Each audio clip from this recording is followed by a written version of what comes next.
Hello అందరికీ, ఇంట్లోనే ఈజీగా సింపుల్గా క్రిస్పీగా ఆలూ చిప్స్ ఎలా తయారు చేసుకున్నామో ఇప్పుడు చూపించేస్తాను. ఇది చేసిందైతే మా చెల్లి దెబ్బ కూడా తాకిచ్చేసుకుంది చేయడం కోసం.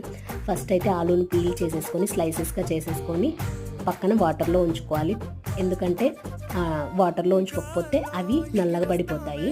ఇప్పుడు వేడివేడిగా ఉన్న ఆయిల్లోకి కొంచెం కొంచెంగా వేసుకొని మంచిగా ఫ్రై చేసుకోవాలి. మొత్తంగా ఒకేసారి వేసుకుంటే సరిగ్గా ఫ్రై అవ్వవు, మెత్తగా ఉండిపోతాయి. సో అలా కొంచెం కొంచెంగా వేసుకొని మంచిగా ఫ్రై చేసుకొని సపరేట్గా ఒక బౌల్లోకి తీసేసుకోండి.